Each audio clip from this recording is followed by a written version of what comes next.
This is AFCON special powered by the Vertical Football Podcast. With me, I have Shegun. Shegun, how are you doing? Great to be here. Amazing game, and what a fantastic game with Nigeria today. Yeah, it started very, very well. I think it's just like the last game against Tanzania. Yeah. In terms of this sport, we started very well today. Very, very well. And you can see, obviously, we got 3 goals up. Mm-hmm. But it went sour. Like, it was nervy towards the end, the same way it was nervy against Tanzania. Yeah. That is true. First half, we saw some amazing football, and we saw Tunisia going deeper than we expected. Sheikh, what do you think about that first half? Yeah, I think so. When we did the preview of that game, I think we watched Tunisia versus Uganda. And when we analyzed that Tunisia versus Uganda game, we saw that the fact that Tunisia would want to be a team that wants to dominate with the ball. Yeah. And Nigeria also wants to dominate the ball, with especially under Eric Chelle. So we're always like, what option is Eric Chelle going to use? Is he going to come out to play football or going to sit back and hit on the counter attack? Because I also analyzed that Tunisia were also vulnerable on the counter attack when they have the ball. They're not as good as they appear. I know people have hyped them a lot, but what I watch against Uganda and even today shows that they are not as good as they appear. But I think I want to give kudos to Eric Chelle for going with the decision in the first half, and for most part of the game also to come out and play good football. And I'm really happy with that. Are you surprised by the lineup? Because I was expecting, I saw 2 defenders, 2 defensive midfielders in that match. Are you surprised? I'm not surprised, because in the preview, I said that he has to change the midfield. I think, and that's one of the things that really made it was a good decision at the beginning, but the manager killed it at the end. Okay, before we get there, killed it at the end, because you needed, and I explained in that Tunisia uses a single pivot with Hannibal at the left. Hannibal is the engine of that team.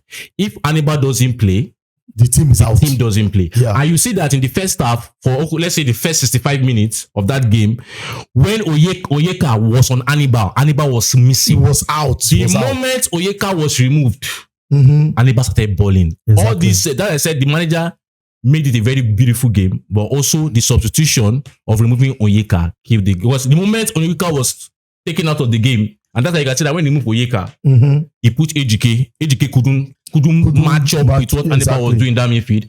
And when he saw that, he now going to use another, he going to put another, he removed Lookman to put another midfielder. The moment Hannibal was able to have the ball, pass the ball, do all that he wanted, that's what we said in the analysis in the preview. Don't let Hannibal play football. For the first 60-65 minutes, Hannibal did not play football. But for towards the ending, check the whole play, Hannibal was the one playing ball, and that's why we suffered towards the end. And one more thing, I just want to be a bit of observation to the Tunisia coach. He noticed that when Hannibal have the ball, and Nigeria, we have players that are tucking in. Like our wingers are not going wide. They are not giving us maximum width. They are tucking in. He brought in a player called Tonashi, or what's this guy name? And Hannibal was able to direct that pass to that guy. Do you think the Tunisia coach? He didn't do anything tactical. He didn't do anything tactical because we didn't. If you look at the game, it was our left back and right back that were playing high up. They were playing high up. We didn't even use wingers for the first 65 minutes. He didn't do anything. The only thing that happened was the like that. He didn't. Even if you ask him, if he tells you he did something tactical, he is lying. He didn't anything. All the only thing that made it happen was Hannibal was able to spread the pass, to start detecting the play. Everything was going through Hannibal, and the moment it was going through Hannibal, Hannibal was able to pass it to the guys in the wings. And what were they doing? Most times they were putting a cross in. That's their game. They are good on the area ball. They are good on the area ball. So that's their game. But for me, talking about our own manager, I like the fact that he started Onyeka, because I expected he was going to start Onyeka. And use a single pivot of Ndidi. But I'm not happy with the fact that he removed Onyeka and started allowing, and that allowed Hannibal to start playing football. So I don't think there's any credit to Tunisia manager. But I just have to say that in everything we just do, even though it may not look like tactic, it may not be thinking that way, because the guy they brought in really gave Osai a lot of run for his money. And a lot of people will say, oh, that guy was the game changer of the game. Now let's look at another angle of the game, and that is the Iwobi again. The last match review, we talk about Iwobi. Now this time he has more freedom and lesser defensive duty. Do you think our coach have changed, have unlocked Iwobi. Yeah, obviously. I think we said it in the last episode. He has unlocked Iwobi. This is Iwobi's best position. And for me, I'm happy with the fact because I was thinking about different things about how the midfield will shape up. And I like the fact that he went with a single pivot. Yeah. And I think it's not frequent you see Nigeria using a single pivot. Most times we use a double pivot. But you can see that he used a single pivot. And the single pivot was Ndidi, Onyeka on the right to mark Hannibal and then Iwobi on the left. You can see the way Iwobi was dropping, deep, receiving the ball. And I feel we obviously, I mentioned it to you the last time that it's not about the opponent really, it's about the dynamics. And you can see today's opponent, you saw the way. Yes, he won't play as up to the way he played against Tanzania. But this time, we can still see the game there. Yeah, but that's what I said. There's room for improvement for Iwobi. His pass can be better, but I love the fact that there is accuracy in his pass, especially when we're under pressure at the back line. There's some passes he threw that give our team the calmness. Yeah. Now, quickly, let's now look at Osimhen in this game. He has not scored since the last Nations Cup. He only scored one goal in the last Nations Cup, and that was the end. In everything, do you think? And people keep on saying that he scores something like that. Do you think that Osimhen in this team is how will I put it? Is the only thing that is separating us from other team? Because I've seen a lot of people coming out and say remove Osimhen and Nigeria is toothless. No, I think we saw that against DR Congo that when you remove Osimhen, there was a lot of responsibility on Osimhen. But I can say today that if you remove Osimhen, yes, it will affect us because he's a fantastic player. But this is more of a team play than an individual play, if you are being honest with yourself. And I think there are different reasons to that. I felt one of the things I saw, because when we look at Eric Chelle's game, we can see that obviously there is that sign of a team that wants to be dominant on the ball. I can see in the first half, we saw the fact that Nigeria had over 200 and something passes completed. With the Stanley for Tunisia, it was dominant, right? So we want to be that team that can dominate on the ball under Eric Chelle. But I've always said it, and if people can check our videos where we analyze Nigeria, we've always said that this coach doesn't have time to train with the boys. And you can see that the team that played against DR Congo is a totally different team that played today. Exactly. And the only difference between DR Congo and against Tunisia today is the amount of time the man has to actually close the doors and train the boys. They are getting good time on the training pitch, and now they're beginning to show us more. So I think now, looking at it, Osimhen just scored one goal. We scored how many goals this thing? We scored five goals now. Osimhen just scored one. You understand? And I understand that obviously his goal was the first goal today. Very, very important goal. The kind of goal he scored, not every striker can score that. So it's very, very important for us. But I feel that if Paraventure is injured or we don't pray for that. But if anything happens and Osimhen is rested for a game, I think this team will still be able to put up a performance because already not even about Iwobi. Even when you look at today's game also, you find out that the manager has gotten the right position for Ademola Lookman. I know you guys, we can see that in the World Cup qualifiers and all those things we saw, or the playoff, we saw that. But I think Ademola Lookman is beginning to understand the role and it's been perfect for him. That's either centrally and sometimes he plays out wide. So I think the manager is getting a lot of profiles well. Ndidi was fantastic as a single pivot. Very, very fantastic as a single pivot. Onyeka did his job very well. So everybody, Basi, they were all fantastic. It has been long we have seen Nigeria play this way. I guess the last time I've seen Nigeria play this amazingly well is maybe when I was a child. Maybe when I was a child. Maybe.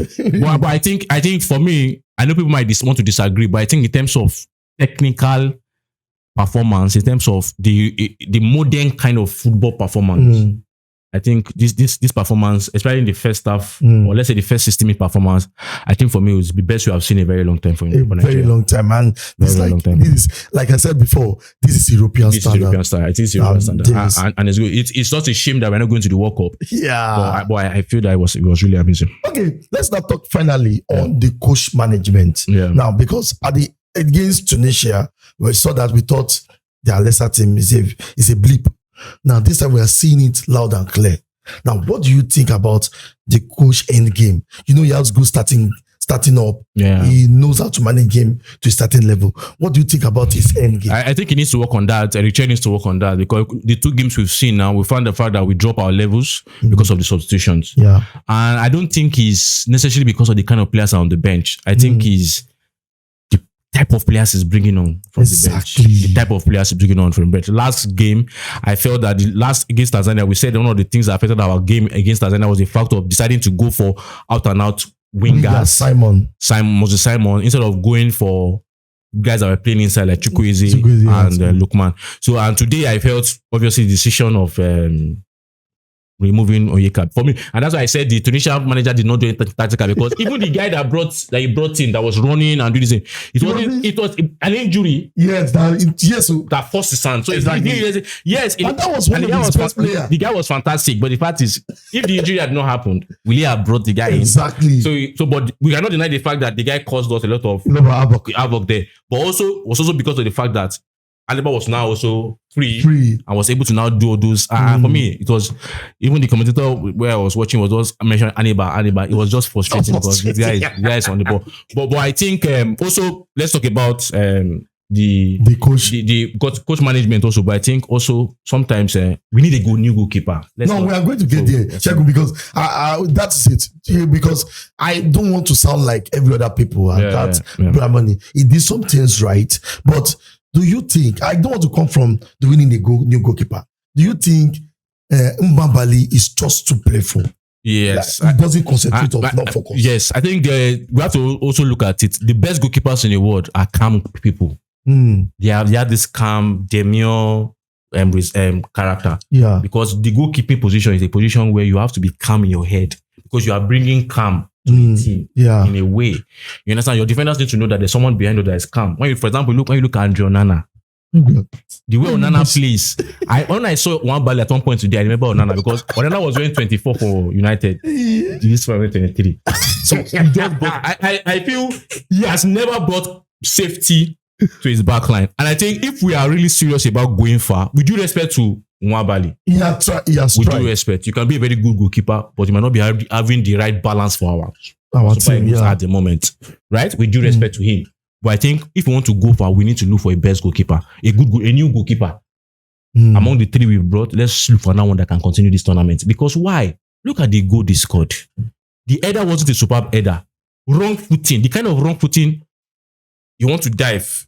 The way he used the wrong leg to lift. That is a terrible mistake to make in that grand stage. Terrible mistake to make in that grand stage. In fact, I will see even the way he was coming out. Yeah, coming out under pressure. Yeah.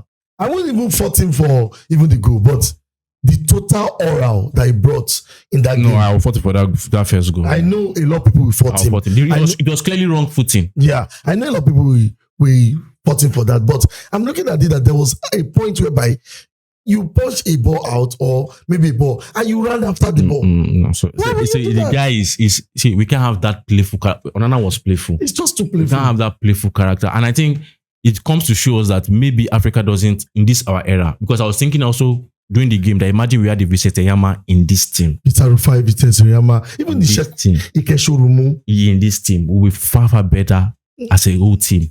We don't have a goalkeeper. We have to get a goalkeeper. And I can tell you that there's somebody either in the tournament currently or after the tournament, there's somebody somewhere that is a Nigerian that is far better goalkeeper than what we have currently. No hard feelings. It's clear. Consistently, it's clear. Nwabali is not a goalkeeper that can take us to the next level. Okay, let's just leave Nwabali. Yeah. Nwabali have done his bit and thank God we won. Finally, do you think Nigeria should just rest players the next match and let us? Yeah, obviously the third match is going to be. We definitely will look at the levels of Uganda. Yeah, the game I watched against Tunisia, they were not that bad. Even against they came back against Tanzania to score later in the match in the game. So, but they are not that a poor team. So we also have to understand the fact that yes, we want to give people minutes. Like Moses Simon, I want to see Moses Simon on the left hand side. Yeah, let's play for like 60-65 minutes. Let's see what he can do. I want to see Bashiru. I want to see what they can bring. So we want to tell a lot of things that won't be. And I think we should also rest our defensive duo of Ajayi and Basi.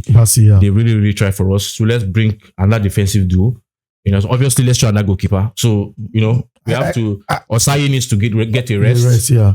Because so let's try a lot of things soon. And I think Osimhen should just have maybe 60 minutes or 50 minutes. I think Osimhen should rest. Osimhen and Ako, I like the partnership between both of them. I forgot to mention that. So that's another thing that you can see. You know, we said it after the game that the manager noticed that Ako is better on the right, Osimhen is better on the left. And we saw that today. Yeah. So I think we're beginning to learn a lot of things that are working for us. But I think we should try to use another profile of players so that we can know, because the tournament is still far, so we can know what to do. So that we can even know what each player can bring. Because I keep on seeing Simon.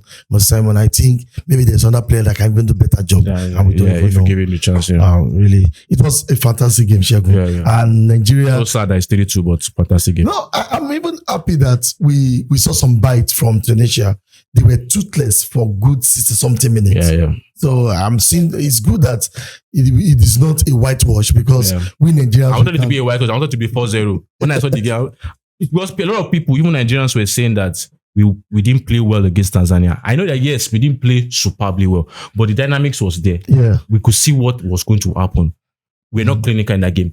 As at the time it was 3-0, we had 4 shots on target, and we're 3-0 up. We're clinical. You understand? We're very, very sharp in front, and that's a product of building up into the tournament, right? We understand the fact, but people were like, Tunisia are going to beat us, and we beat that Tunisia at some point 3-0. So I wanted it to be, now I don't really have much more because it's 3-2, but if it was 4-0, I'll be saying. But Tunisia, I would just say Tunisia find it easy at the end because of some mistakes. Really. Yeah, exactly. And Tunisia is not as good as people have made them to be. Well, maybe I'm going to meet maybe in the final. Who knows? Maybe we can now set to discuss. We'll beat them again. All right, Shegun, it's really amazing because we can keep on talking on and on about this game. There's so many things to talk about in action of how Ubasi was even playing, the strength, the push. I saw in that point, I said, and how Nigeria were more physical at one point against Tunisia. And that physicality, we want it to be replaced by technicality when we face physical team too. Yeah, so I think we have to match both together. And also, let me say something about the disgraceful performance of the number 2 of Tunisia and the number 9 of Tunisia. Number 9 of Tunisia always falls down every single time. Seconds. I watched him against Uganda, falling down. Today is falling down again. I think they have to stop him. Not that when you fall him down, call him off, because is that what he's doing?